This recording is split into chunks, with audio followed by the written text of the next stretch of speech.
নমস্কার, সাবনাভিক নিউজ নেটওয়ার্কে আপনাদের স্বাগত। রাজ্যে চলছে উচ্চ মাধ্যমিক পরীক্ষা। আজ অর্থাৎ 28শে ফেব্রুয়ারি biological science, business studies, political science এই বিষয়ে পরীক্ষা রয়েছে।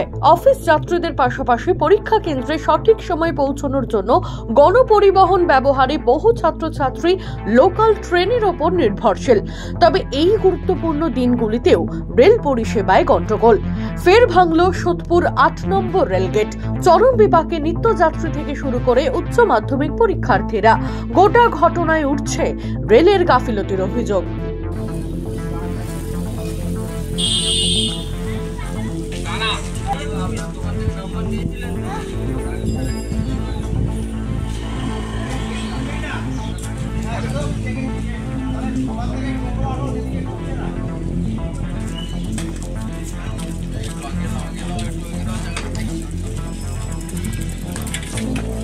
এক মাস কাটতে না কাটতেই ফের সোদপুরে ভাঙল রেলের গেট।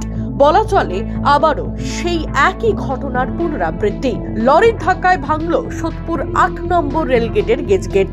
আপনাদের জানিয়ে রাখি, যেহেতু সেতু স্বাস্থ্যের কথা মাথায় রেখে সোদপুর ওভারব্রিজে ভারী যান চলাচল বন্ধ রেখেছে প্রশাসন, তাই ভারী যান চলাচলের বিকল্প পথ হিসেবে এই 8 নম্বর রেলগেটকেই বেছে নিয়েছেন তারা।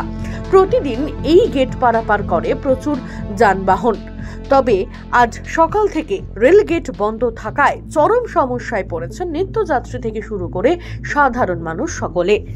রেল প্রশাসনের গাফিলতির অভিযোগ তুলে কি জানালেন নিত্যযাত্রী কে সিকদার, শুনবো। হয় পাবলিক কি বোঝা অসুবিধা হয় না পাবলিকের? এই তো আমার বৃদ্ধ শাশুড়ি, আমি ভাবছিলাম যে এইখান থেকে অটো ডাকবো, ডেকে আমি নিয়ে যাব। এখন আমাকে তাহলে ওই কল্যাণনগরের অটো গিয়ে ধরতে হবে। একটা ব্যস্ততম রাস্তা, একটা গেট এরকমভাবে দুবার ভাঙলো, কি বলবেন? রেল প্রশাসন এটা পাবলিক বিচার করুক, রেল প্রশাসনের কতটা তাহলে কী পরিমাণে কী কোয়ালিটির কাজ হচ্ছে। এক মাসের মধ্যে দুবার ভাঙলো, তাহলে কি কোয়ালিটির কাজ হচ্ছে পাবলিকই বিচার করুক। রেলের কি কোয়ালিটির কাজ হচ্ছে? এত ফ্রিকোয়েন্ট ভাঙে কেন? তাহলে কোয়ালিটির কি কাজ হচ্ছে?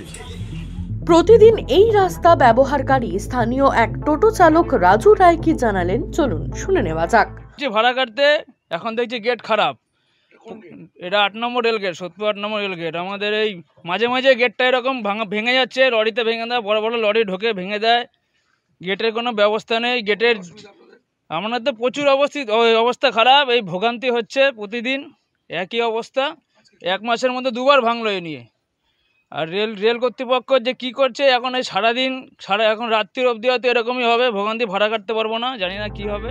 গোটা ঘটনায় রেলের ভূমিকাকেই দায়ী করলেন পথ চলতি সাধারণ মানুষ। এখন দেখার কতক্ষণে সোদপুর 8 নম্বর রেলগেট সারাইয়ের পর পরিস্থিতি স্বাভাবিক করতে পারে রেল। রাজা দে, সাবনাভিক নিউজ, সোদপুর। সমস্ত খবরের আপডেট পেতে লাইক করে সাবস্ক্রাইব করুন সাবনাভিক নিউজ। সেই সঙ্গে বেল বাটন প্রেস করতে ভুলবেন না। আপনাদের একটা সাবস্ক্রিপশন আমাদের জন্য অত্যন্ত মূল্যবান। জয় হিন্দ।